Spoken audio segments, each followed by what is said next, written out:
سلام و عرض ادب خدمت شما دوستان عزیز. خوش اومدید به کانال ما، جایی که با هم به دنیای کتاب‌های ارزشمند، روانشناسی و رشد فردی سفر می‌کنیم. امیدواریم تا پایان این ویدیو همراه ما باشید و از نکات آن بهره ببرید. امروز با خلاصه‌ای از کتاب ارزشمند هنر متقاعدسازی دیگران اثر مایکل سی دونالدسون همراه شما هستیم.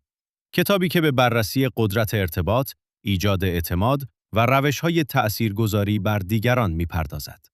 در دنیایی که توانایی ارتباط مؤثر یکی از مهمترین مهارت‌های موفقیت است، یادگیری هنر متقاعدسازی می‌تواند به ما کمک کند تا بهتر صحبت کنیم، بهتر شنیده شویم و روابط قوی‌تری بسازیم. در این ویدیو مهمترین ایده‌ها و درس‌های این کتاب را به زبانی ساده و کاربردی بررسی خواهیم کرد.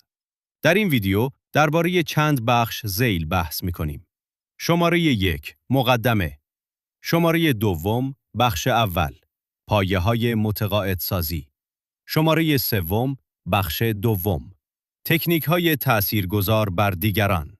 شماره 4 بخش سوم قدرت ارتباط و نفوذ در گفتگو. شماره 5 بخش 4 کاربرد متقاعدسازی در زندگی. شماره 6 نتیجه‌گیری کلی. مقدمه. همه ما در زندگی بارها تلاش کرده ایم دیگران را قانع کنیم. اما چرا بعضی افراد به راحتی بر دیگران تأثیر می‌گذارند در حالی که برخی با وجود استدلال‌های قوی موفق نمی‌شوند؟ بخش اول پایه‌های متقاعدسازی.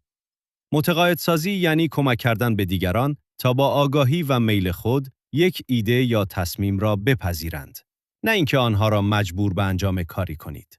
نویسنده توضیح می‌دهد که انسان‌ها همیشه بر اساس منطق تصمیم نمی‌گیرند. احساسات، تجربه‌ها و برداشت اولیه تأثیر زیادی بر تصمیم‌های آنها دارند. به همین دلیل، برای اثرگذاری بر دیگران باید احساسات و نیازهای مخاطب را نیز درک کرد. یکی از مهمترین نکات کتاب این است که اعتماد پایه اصلی متقاعدسازی است.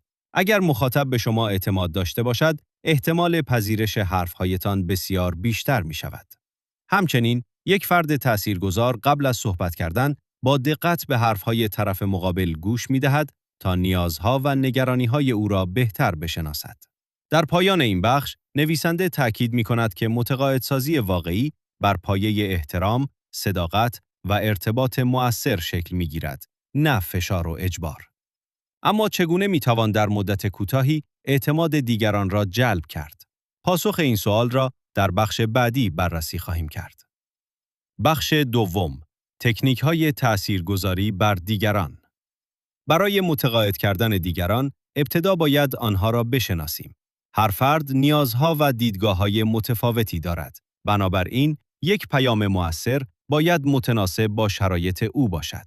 یک متقاعد کننده موفق فقط درباره خواسته‌های خود صحبت نمی‌کند، بلکه به نیازهای طرف مقابل توجه می‌کند. انتخاب کلمات مناسب، لحن درست و نشان دادن احترام باعث می‌شود پیام بهتر پذیرفته شود. اما ارتباط مؤثر چگونه قدرت تأثیرگذاری ما را بیشتر می‌کند؟ در بخش بعدی بررسی می‌کنیم. بخش سوم قدرت ارتباط و نفوذ در گفتگو. تأثیرگذاری فقط به کلمات وابسته نیست، بلکه لحن، رفتار و نحوه برخورد نیز اهمیت دارد. افراد موفق قبل از صحبت کردن خوب گوش می‌دهند و تلاش می‌کنند دیدگاه دیگران را درک کنند. وقتی گفتگو بر پایه احترام و اعتماد باشد، احتمال پذیرش یک ایده بیشتر می‌شود. اما این مهارت‌ها در زندگی واقعی چگونه استفاده می‌شوند؟ در بخش بعدی می‌بینیم. بخش چهارم کاربرد متقاعدسازی در زندگی. متقاعدسازی در همه بخش‌های زندگی کاربرد دارد. از روابط شخصی گرفته تا کار و مذاکره. به جای فشار آوردن به دیگران، باید تلاش کنیم آنها را درک کنیم و با اعتماد و احترام ارتباط برقرار کنیم. تأثیرگذاری واقعی زمانی اتفاق می‌افتد که هر دو طرف احساس ارزش و رضایت داشته باشند. نتیجه‌گیری کلی. مهمترین درس‌های متقاعدسازی. هنر متقاعدسازی فقط درباره تغییر نظر دیگران نیست، بلکه درباره شناخت انسان‌ها، ایجاد اعتماد و ساختن ارتباط مؤثر است. مهمترین درس این کتاب این است که برای تأثیرگذاری واقعی باید خوب گوش کنیم، نیازهای دیگران را درک کنیم و با احترام ارتباط برقرار کنیم. متقاعد کننده موفق کسی نیست که دیگران را مجبور کند، بلکه کسی است که با صداقت و اعتماد زمینه یک گفتگوی سازنده را ایجاد می کند. قدرت واقعی در متقاعدسازی از اعتماد، احترام و درک متقابل به وجود می آید. از اینکه تا پایان این ویدیو همراه ما بودید، صمیمانه سپاسگزاریم. امیدواریم خلاصه کتاب هنر متقاعدسازی دیگران اثر مایکل سی دونالدسون برای شما مفید بوده باشد و بتوانید از نکات آن در ارتباطات، گفتگوها و زندگی روزمره خود استفاده کنید.